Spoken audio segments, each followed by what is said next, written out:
Welcome to Screenplay vs. Final Film. This is the show where we'll compare and discuss the differences between the screenplay draft and its final film. This will establish how most movies are changed from draft to draft all the way up to principal photography. The changes might be for better or for worse. You decide. Today's title is 1985's timeless pop culture phenomenon Back to the Future. Written by Bob Gale and Robert Zemeckis. Zemeckis was also the director. They have written many screenplays together, including the two sequels, and written a few movies single-handedly. The screenplay we have is from October 21st, 1984, and it's the fourth draft. Alright, first things first, the opening scene is completely different than the screenplay. It takes place in a high school classroom where we're introduced to Marty McFly. He's a good-looking kid wearing Porsche mirror sunglasses, and they reflect the mushroom cloud of an atomic explosion. Marty's not paying attention and listening to rock and roll in his Walkman stereo bumping along. The bored students are watching a documentary about nuclear testing in the 1950s. Miss Woods, the teacher, notices Marty bopping. She approaches him, but Marty is oblivious to her. Marty's girlfriend is Susie Parker, not Jennifer. She looks over at the situation in horror. Miss Woods waves her hand in front of Marty's sunglasses but gets no reaction. Susie turns her head and Miss Woods gently removes Marty's sunglasses and his eyes are closed. Marty's eyes open. He looks up at Miss Woods and smiles weakly, but Miss Woods does not smile back. She rips the headphones off, the music stops, and she sends him to detention,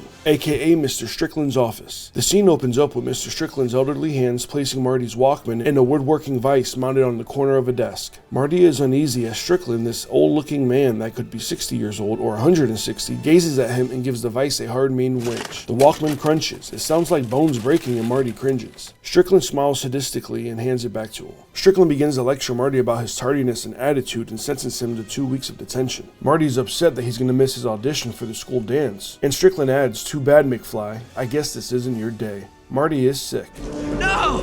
In the next scene, Marty's in detention with 8 to 10 other students. One of them has a skateboard. Principal Strickland is grading papers while Marty's sharpening his pencil. But he's up to something. He looks at the clock, looks up at the sprinkler pipe, then glances towards the front of the room. He sticks a piece of gum in his mouth, takes a lens next to the projector, and sits at his desk. Strickland starts patrolling the room. When Strickland isn't looking, Marty produces a matchbook and a rubber band. He opens the matchbook cover and sticks the gum to the backside. He waits for Strickland to walk past him, and then quickly, Marty stands and uses the rubber band, firing the matchbook at the ceiling. Strickland whirls around, almost catching him, but Marty's already seated, studying. Moments later, the gum is still holding the matchbook on the ceiling, right near the sprinkler valve. Now Marty sets his mirror sunglasses on his leg, positioning them to reflect the ray of the sun up at the matchbook. Marty pulls the lens out of his pocket and focuses the beam onto the matchbook. He adjusts the lens ever so slightly.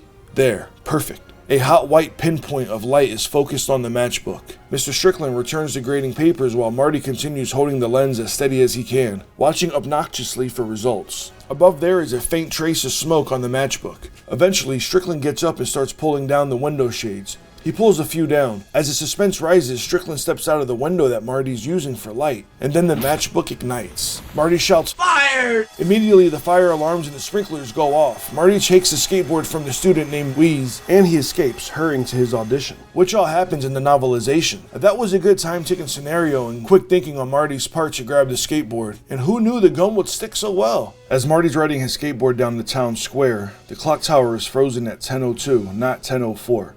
In the script, Marty wants something different than a 4x4 Toyota truck. Marty says, "Hey, check out that tricked out Supra. Now that's a car." "Someday, Susie. Someday." During their conversation, Susie indicates that she has a shrink and that parents are sexually repressed. Marty responds, "My mom's not sexually repressed. How can you be repressed about something you know absolutely nothing about?" In the screenplay, after the clock lady moves along, they move closer for that kiss. But Doc Brown is introduced and pulls up in a medium-sized RV, yelling for Marty through his loudspeaker PA system, ruining their tender moment. The RV is towing a trailer with a tarp vehicle. I wonder what that could be.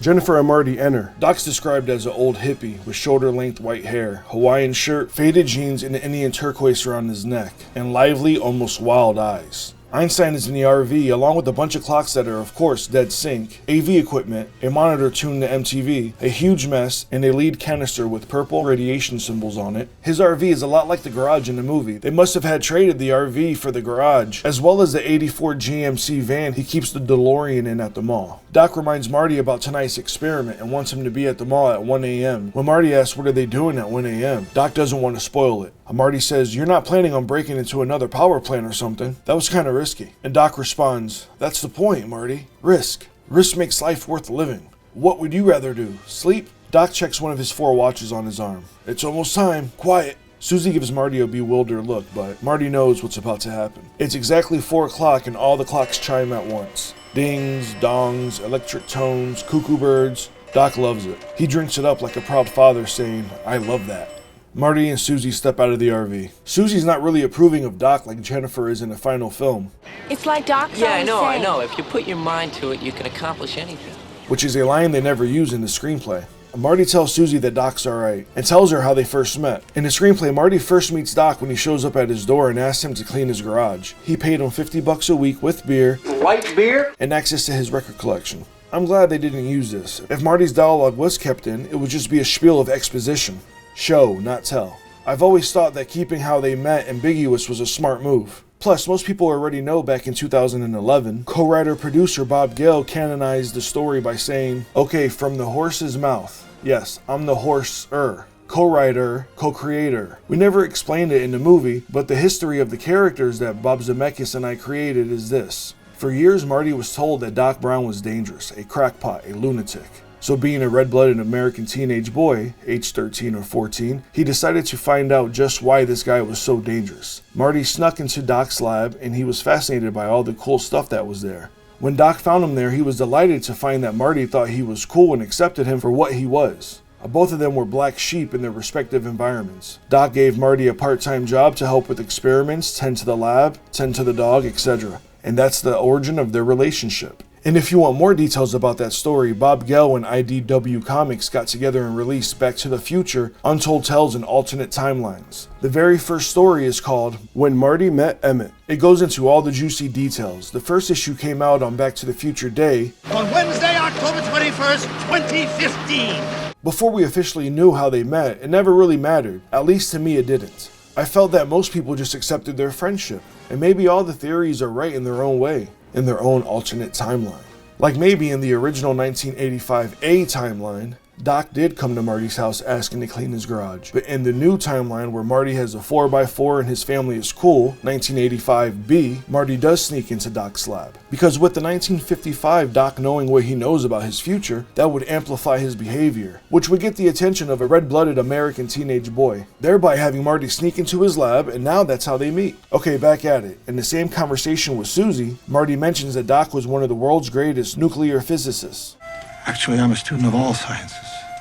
Still in the town square, Doc's RV waits for an elderly man to hobble across the street. Doc's voice booms out over his PA. "Let's move it, Gramps. You're not that old." Doc comes off as an asshole and kind of sketchy in the screenplay. Another important thing I liked about the final film is the whole mystery behind Doc's character and not seeing him until the mall scene. Yeah, we hear him on the phone in the first scene and learn a little bit about him from all his inventions and such, but we don't get to see him in his full glory until the mall. 88 miles per hour! I prefer to see Doc as one of the best inventors than just a crazy scientist like how everyone else sees him. No doubt he's crazy, but that's the thing we love about him. Doc's introduction in the script is not great. If anything, I would see Doc in a different way. It's safe to say that not only did Bob and Bob fix Doc's intro, but they even nailed it. It is much more impactful. In the screenplay, Marty does not get to kiss Susie like he did with Jennifer in the final film. But Susie's dad honks the horn and she turns away and hops in the car. Marty repeats Principal Strickland's line, "This is not my day," which turns out to be a running line Marty says throughout the screenplay. In the final film, when Marty skateboards up to the scene, the conversation between Biff and George takes place outside of the McFly house. I had to bring this one up. It says in George McFly's description that he's balding. You know, one of the first things that come to mind when thinking of George McFly is that signature greasy George McFly haircut. Biff says he spilled his beer all over. Who's gonna pay my cleaning bill? In the screenplay, George hesitates and pulls out his wallet and says, "Do you think $20 will cover it?" Biff snatches a $20 bill out of George's hand and says it's a start. Instead of Biff saying some of his iconic lines. What are you looking at, butthead? Say hi to your mom for me. Outside, Biff walks over to his sparkling-year-old Cadillac on the street. He spots Marty. "Hiya, kid, do you like my new paint job?" Marty doesn't. He steps over to his father, outraged at Biff. He's about to say something, but George raises his hand and cuts him off. Biff screeches out in his Cadillac. In the script, the scene continues outside, but in the final film, it's a deleted scene. It was just filmed inside the McFly's home. Dad, did it ever occur to you to say no? I mean, just once, say no. Look, son, I know it's hard for you to understand, but the fact is, I'm not a fighter. Try it once, okay? for me. Just say no. N-O, no. Hey, McFly, my kid here is selling peanut brittle for a team. It's $5 a box. I put you down for a case, okay? Bob Gale said in a commentary that they cut it because it was pretty clear that George McFly is a loser. Okay. Great. It's out in the car. I'll go get it. See, honey, I told you, we'd only have to go to one house. Girl Scout cookies versus peanut brittle. But it definitely wouldn't connect well with the next scene. Believe me, Marty, you're better off without having to... So at the McFly family dinner, we see Dave works at McDonald's instead of Burger King. George gives an extended dialogue about music and his audition to Marty, saying every excuse in the book. The screenplay really drives the point hard that George is a huge loser. The dinner scene is a little more extended. Marty's sister Linda says, "I can't believe Dad actually got enough nerve to kiss you in public." Lorraine responds, "Well, I may have encouraged him a little." And Marty says, "I bet you had to practically jump his bones." Which is something later we learn that Lorraine could be very encouraging. Hey, don't worry.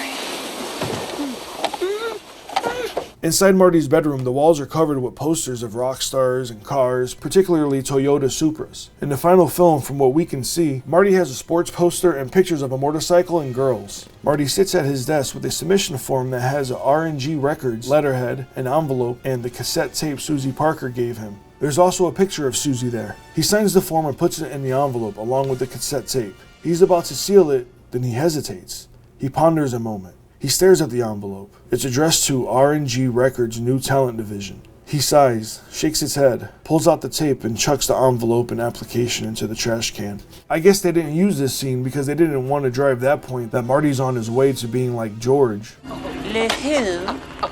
The her. So Marty gets to Twin Pines Mall at 12:59 a.m. in the screenplay, versus in the final film he gets there at 1:16 a.m. In the draft, Doc and the DeLorean are invisible in the parking lot, versus in the final film, Marty arrives and only Einstein is sitting outside when Doc and the DeLorean time machine make their grand entrance. And the grand entrance it was. The vanity license plate reads no time versus at a time in the final film.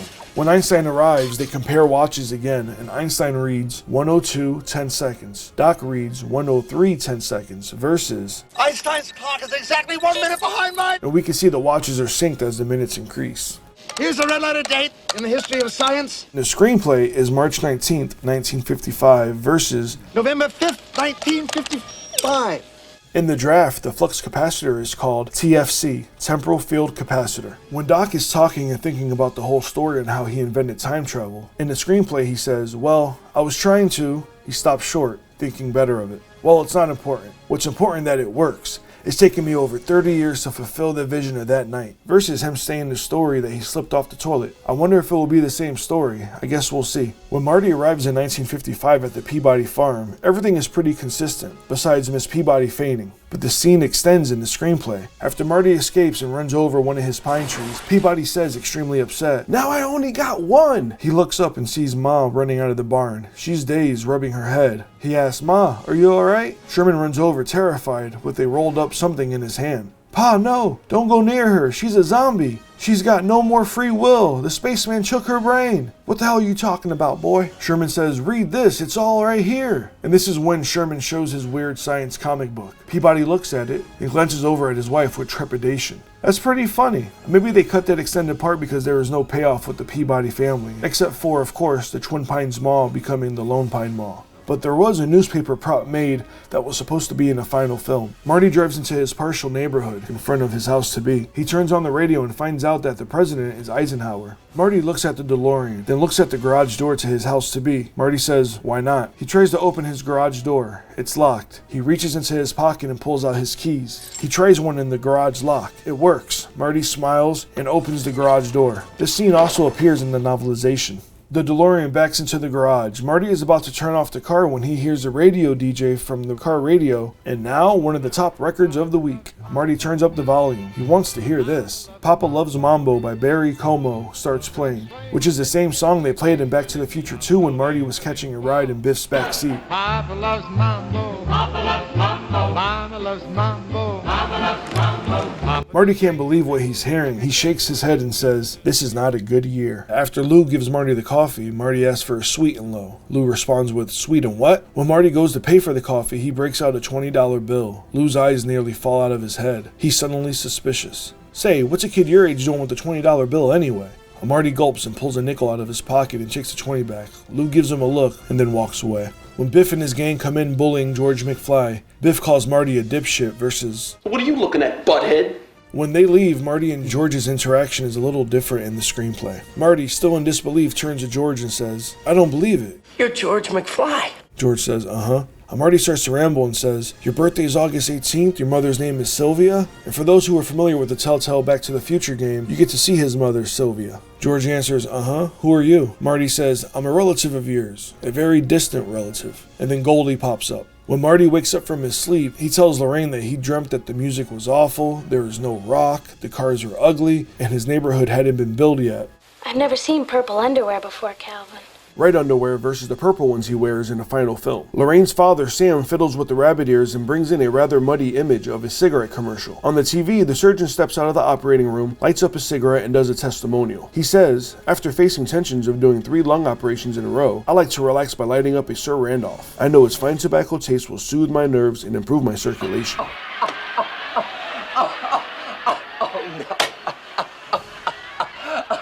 Next up, we're at Doc Brown's house and he's having some kind of party. He answers the door flanked by attractive women. Doc seems like some kind of playboy in the screenplay. Verse is brilliantly trying to guess what he wants by using his new invention. I'm gonna read your thoughts. In the dialogue, Marty says, "No, I'm serious. You gotta believe me. You're the only one that can get me back home." And Doc says, "Get you back home? Kid, I think you got me confused with the Wizard of Oz." He not only shows Doc his ID and the photo of him and his siblings, but he also shows him the $20 bill 1981 series. And in the photo, his brother's head is already erased. When Marty mentions that Ronald Reagan is the president in 1985, the women, along with Doc, bust out laughing. Doc calls him a riot and hands him $5 for the laugh and closes the door on Marty. Marty walks around to the side of the house and looks through the window into Doc's living room. The party is an eclectic collection of society types, college types, beat generation types, and a lot of attractive women. Brown wanders over to the best looking woman in the place. Brown whispers something in her ear. She responds by hitting him in the head with a beer bottle. Brown goes down, dazed. She walks off in a huff. Brown rubs his head, then his eyes open wide in the same crazed expression we've seen in 1985. Oh man, is that how it happened? That's terrible. So it wasn't a toilet slip. Doc says some 1950 sweet nothings to a woman and gets clocked by a beer bottle, which inspires him for the TFC? After getting his vision, Doc says, of course, it's so obvious. He jumps to his feet and shouts, "Alright, party's over, everyone go home. I have to do some work." The guests exchange looks. He says, "Go home, everybody out, I need quiet." Doc Brown kinda has a Bruce Wayne moment. Please go. The party's over. Get out. In the screenplay, with the 3 times we've already seen him, he seems like a rich, entitled douche. The toilet slip was much better. I thought it was cool about leaving the story open-ended about Doc's revelation of time travel, so it helps foreshadow the event of what happens to him. And honestly, I was expecting it to be the same thing with the toilet slip, but it was pretty lame. Not a good payoff. I enjoyed how all this came together in the final film much better. You told me the whole story. You were standing on the toilet and you were hanging the clock and you fell and you hit your hand on the sink, and that's why you came up with the idea of the flux capacitor, which is what makes time travel possible. So after Doc got clocked in the head, Marty realized what just happened and he gets an idea. Next we have Doc working in his organized and well-kept garage. It's 12:45 a.m. and Copernicus is there. While Copernicus was never referred to by name on screen in the original film, his name was mentioned in the novelization, and it wasn't until part 3 that his name was actually spoken and confirmed. Oh, it's all right, Copernicus. So Marty climbs into Doc's garage through a window. Marty gets his attention, but Doc is busy and in the zone, and so Marty explains to him, "I know what you're doing here. You're inventing time travel. It came to you in a vision when you got hit over the head with that beer bottle. And that thing you're drawing is the TFC, the temporal field capacitor." Doc is totally astonished. He says, "My God, how did you know that?" Marty answers, "I told you." I'm from the future. With that, he walks over to the garage and raises the overhead door, revealing the DeLorean sitting there in the driveway. Doc's mouth falls open as he stares at it, and the mechanism is visible through the open gull wing door. It's a drawing of the TFC. It matches the real thing perfectly. That reveal when Marty opens the garage door and Doc sees the time machine for the first time would have been great to keep in there. This next scene is kind of like the deleted scene with Doc going through the luggage but without the jokes. In the screenplay, Doc is just looking at his clothes, toilet articles, and the hairdryer. The deleted scene is way funnier than what is written on the draft. They cut this out because Bob Gale calls it a showstopper, stopping the movie to do some jokes. Sometimes that could throw off the pacing of the movie. Suddenly the future is looking a whole lot better. To get Marty back to the future, Doc suggests tying into the Hoover Dam with a very long cable fitting a large turbine on the back of the DeLorean, or driving it off of Niagara Falls, or driving across country at 88 miles per hour and hope to get struck by a bolt of lightning, as well as driving through a nuclear blast. A nuclear test sites and atomic bombs were a big driving force in earlier drafts. On the clock tower flyer that Marty received earlier has the date of March 27, 1955, 10:02:11 seconds, when we all know that it is November 12, 1955, 10:04 p.m. I'm glad in the final film they left out the exact second because it leaves it to like a higher power. For example, when Marty couldn't start the DeLorean when the alarm went off, maybe it was some kind of higher power helping him out. Unless hitting it with his head really helped start the car. But if he would have started driving as the alarm went off, then he would have been too early and missed the whole thing. So without that higher power or luck or whatever you want to call it, Marty would have been totally screwed and stuck in 1955 for some time until they could get their hands or steal plutonium, which sounds like another alternate timeline. I think it would be a great story. IDW Comics, you need to get on that series. And here we have another deleted scene of Lorraine cheating in school. In the deleted scene commentary with Bob Gale, he says that they decided it was a scene they really didn't need. It's pretty funny, but I like the blooper better. Son of a bitch, you cheating, man! Cholo McFly. In the screenplay in the cafeteria, Biff calls Marty a dipshit again, and he actually says his metaphor right. If you don't shape up, I'm shipping you out. Versus his classic mixed metaphor, which I prefer. So why don't you make like a tree and get out of here? The next scene is in Doc's living room, and Marty's on the phone with George convincing him to ask Lorraine out to the dance. Marty even bribes him with $20, but George doesn't go for it. Marty checks his photo, and there's only Dave's feet left. Marty reacts uneasy. This scene kind of plays like, I'm telling you, George, if you do not ask Lorraine to that dance, I'm going to regret it for the rest of my life. This scene actually happens sooner in the script, but after Marty catches Doc watching the tape, and they talk and Doc asks Marty, What happened today? Did he ask her out? but in the screenplay, Marty answers terrible. He just doesn't want to go out with my mom. I tried everything. I reasoned with him, begged him, pleaded with him, yelled at him. I even tried bribing him. The only thing I haven't tried is scaring him. Marty stops short. He's getting an idea. Which takes us into the next scene where Marty sneaks into George's bedroom. This scene is actually an extended deleted scene with extra dialogue from the script. George says, I must be dreaming. Marty responds, this is no dream. You are having a close encounter of the third kind. You have reached the outer limits of the Twilight Zone. Mom! Dad! Silence! My heat ray will vaporize you if you do not obey me! Okay, I surrender. I surrender. Marty's digital watch alarm starts beeping. Marty raises his wrist as if it was a radio. Silence! I'm receiving transmission from Battlestar Galactica. You, George McFly, have created a rift in the space-time continuum! The Supreme Klingon hereby commands you to take the female unit known as Baines Lorraine to the place called Hill Valley High School, exactly 4 Earth cycles from now. That's this Saturday night, George. You mean you want me to take Lorraine to the dance? Affirmative. I don't know if I can do that. Marty continues, Insolent Earthling, do you wish me to melt your brain? In the deleted scene commentary, Bob Gale describes the scene as overkill, and Marty explaining the problem, which is something a writer shouldn't do. Also, George mentions the whole brain melting thing to Marty the next day. There's no need to hear it twice. So next inside the cafe in the script, when Biff is tripped, he stands up and sees Marty and says, You! Alright, wise ass, it's fat lip time. Biff throws the first punch, which Marty easily avoids. Then Marty delivers a 2-piece versus...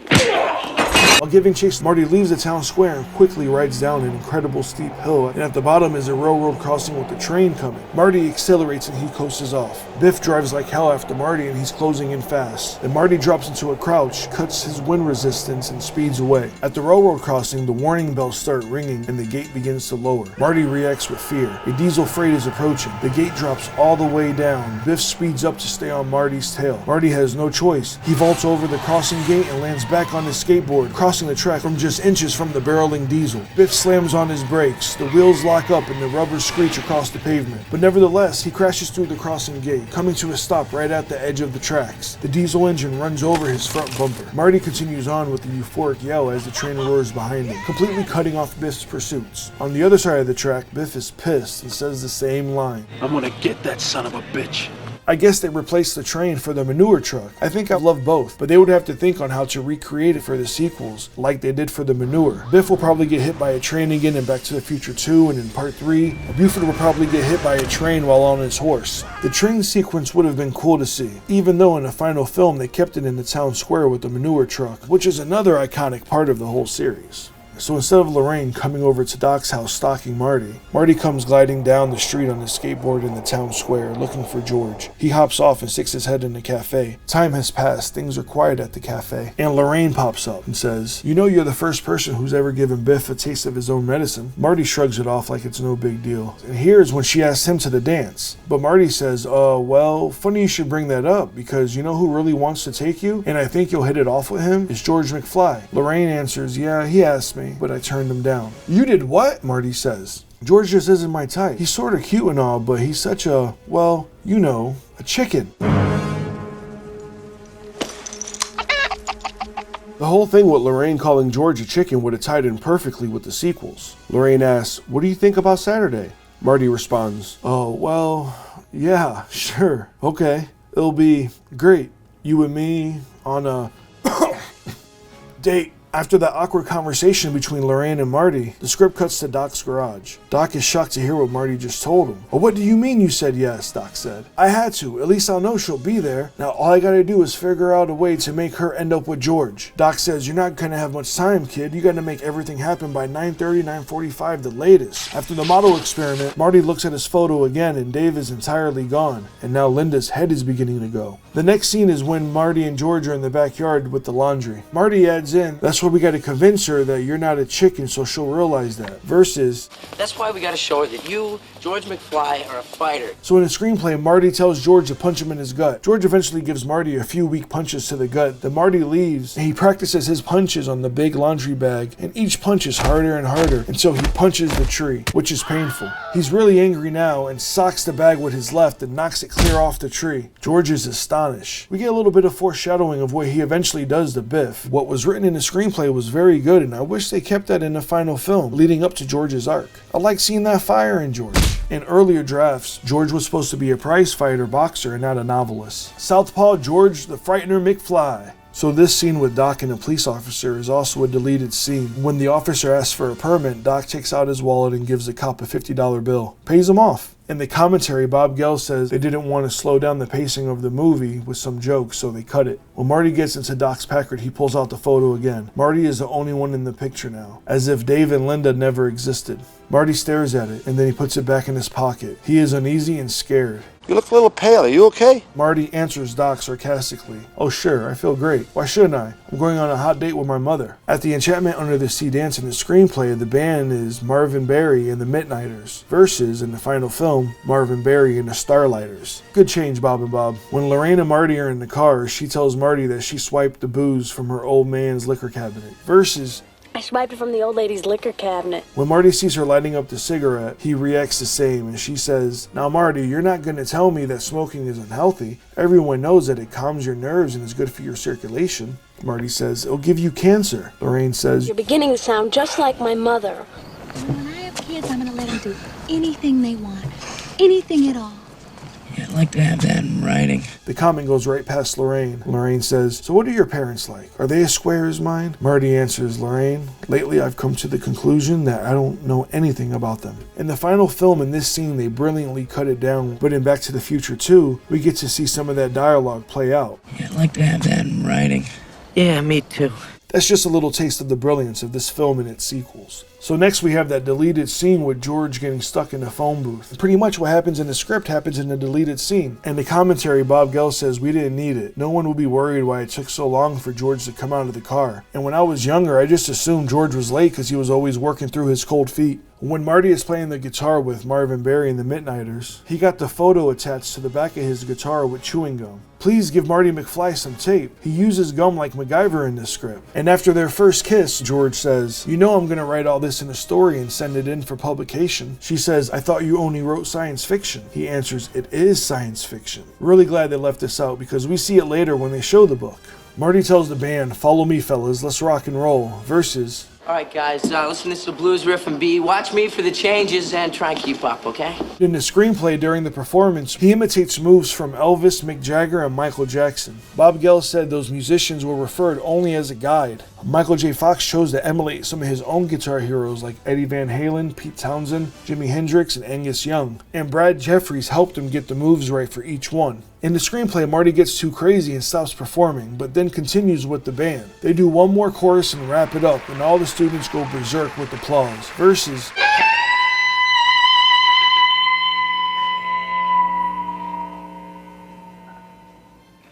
classic. One of my favorite scenes in cinema. Back in '85, when Doc drops him off at home, Doc adds, "I figured I'll take it slow, go about 30 years just to get my feet wet. Then maybe we could see what's shaking in the 22nd or 23rd century." Marty says, "Well, good luck, and if you get a chance, look me up." Brown says, "Funny, I had to wait 30 years to catch up to you. Now you've got to wait 30 years to catch up to me. Ain't life weird?" So next we're in Marty's bedroom, and everything seems the same. Could it all been a dream? Marty gets out of bed and looks at himself in the mirror, then pinches himself to make sure he's real. He is. Marty reaches into his waistband and pulls out the submission form to the record company. He looks at it, then decisively pulls the cassette tape out of the drawer and puts it in the envelope with the form. That was a good character arc they should have kept in the final film. But if you notice in the final film, Marty does come out of his room with the envelope. He walks down the hall, same as the script. I guess I know what's in it now. Who noticed that Marty had an envelope in his hand this whole time? You learn something new every day. The breakfast scene with Dave and Linda plays a little different. Marty says, "Say, are we having company or something?" Linda answers, "Not that I know of." Marty asks, "Aren't you going to work today?"